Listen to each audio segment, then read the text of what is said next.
Hi, I'm Bob. I'm going to be your coffee bartender. It's a pretty good title, huh? You see, but in reality, that's what I do. I make specialty coffee drinks for all of my customers to enjoy, and enjoy they do. Consumption of specialty coffee drinks like cappuccinos, lattes, and mochas is at an all-time high, and it appears that these specialty coffee drinks are here to stay. But you don't have to come to a coffee house every time you want a cappuccino or mocha, even an ice-blended mocha. You can make all of these drinks right in your own home. I'm the man that's going to show you how. It's simple, it's easy. All you need to get started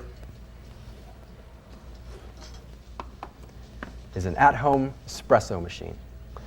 Okay, so what is espresso anyway? Well, espresso is a rapid method for brewing very concentrated coffee by forcing water at high pressure and high temperature to very finely ground coffee beans. Now, espresso also refers to the type of coffee beans used in an espresso machine. Now, all the specialty coffee drinks that I'm going to teach you how to make today, that's right, they use espresso. But before we start making espresso, you should know a couple of things about coffee beans. First of all, there are two types of beans: Arabica and Robusta. Arabica is the more flavorful, sweeter bean, and for the most part, the bean of choice for almost all coffee houses. Well, so you see, all this time you have probably been drinking Arabica beans, and you didn't even know it. Dark roast, or this espresso roast Arabica bean, is used to make espresso. But you're not limited to using the dark roast beans. You can use a lighter, more traditional American roast, which has more caffeine. Now, the darker the bean, the less caffeine. The lighter the bean, the more caffeine. Now, you know those flavored coffee beans they sell?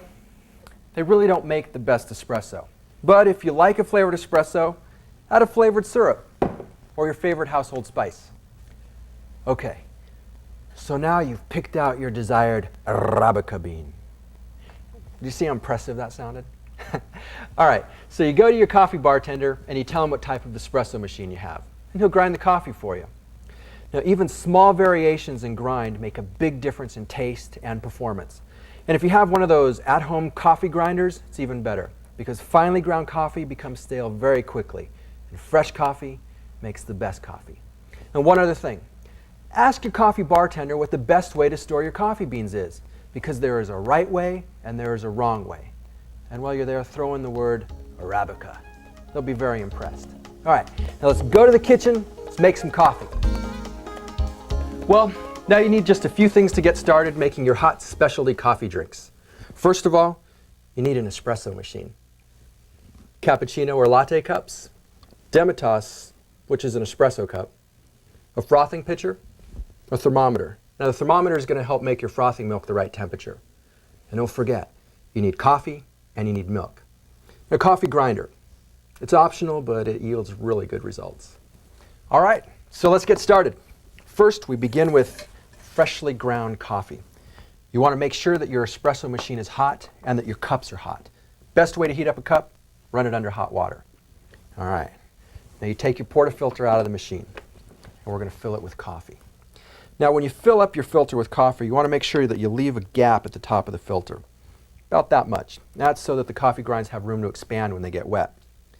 Next, we take one of these guys. This is called a tamper, and we begin tamping. Now, tamping actually refers to the amount of pressure that you put on coffee in the filter. It should take about 20 seconds to make 1 1/4 ounces of espresso. If your coffee comes out too fast, then you may need to tamp your grinds a little more firmly, or use a finer grind of coffee. Likewise, if it comes out too slow, you should tamp less or use a coarser grind. I'll tell you something, coffee that comes out too fast, it's going to be thin, it's going to be bitter tasting. All right, let's make some coffee. Put your portafilter back in the machine. You want to make sure it's tight to avoid any leaks. Take your pre-warmed cups, put them under the machine, turn it on. Now, one common mistake in brewing espresso is to make too much coffee from the same grounds. 2 to 3 ounces of espresso is way too much. 1 to 2 ounces is perfect. Now notice the light brown foam on the top of the espresso. That's called creme, and that's a telltale sign of a great espresso. Now, espresso is the beginning point for making a cappuccino, a latte, a mocha, and many other specialty coffee drinks. All right, so let's begin by making a cappuccino. Now we've already made our espresso. So what you want to do is take your stainless steel frothing pot, fill it with about 1/3 of milk. Now the other 2/3 of the pitcher is going to fill up with that rich foam. What you want to do is turn on your steam valve for just a second to clean out the frothing tip. There we go. Now here's a secret to making foam. What you want to do is make sure the frothing tip just breaks the surface of the milk. You'll get that thick, rich foam. Watch your thermometer. Make sure it doesn't get any higher than 160 degrees.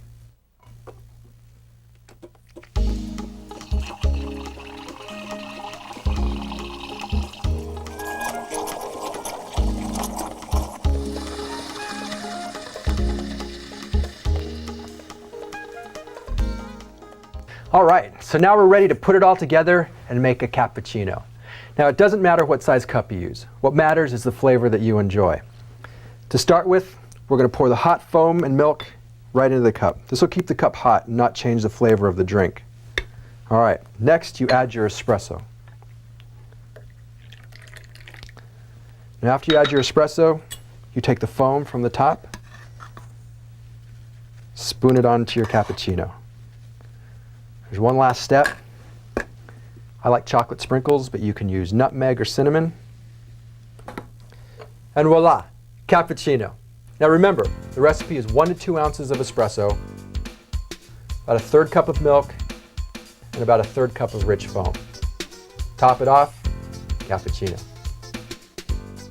All right, now if you prefer a cafe latte, it's just like making a cappuccino, just a couple of changes. Start off 1 to 2 ounces of espresso. Next, we're going to pour in about 8 to 10 ounces of steamed milk. And we put in just a touch of foam. Cafe latte. Now you see the only difference between a cappuccino and a cafe latte is that cafe latte has a little more milk, a little less foam. Now if you don't want just a plain cafe latte, there's a number of flavored syrups that you can add to it. Here, I'm going to add a little bit of caramel syrup. Give that a stir. And now we have a delicious caramel latte. If you want to go just a little bit further, add some chocolate. You can use either powdered or syrup. Give it another stir. And we have a brand new drink. We have a caramel mocha. All right, so you can see how you can take your basic espresso and turn it into a cappuccino, cafe latte, caramel latte, caramel mocha. It's fun and it's easy. And you can add any number of flavors to your drink. The secret is to start with a great cup of espresso. Then you can be as creative as you want to be. All right, so let's review the recipe for a cafe latte. First, you take a shot of espresso. And you mix it with about 8 to 10 ounces of steamed milk and just a little bit of foam. Now the recipe for a caramel latte, you take your regular latte and you add caramel. The recipe for a caramel mocha is the same as a caramel latte with the addition of, you guessed it, chocolate. All right, let's say it's summertime and you're just not in the mood for a hot coffee drink. I'm going to teach you how to make some delicious ice blended drinks. How about we start with ice blended latte. All right, now you take your blender and you add about 8 to 10 ounces of ice.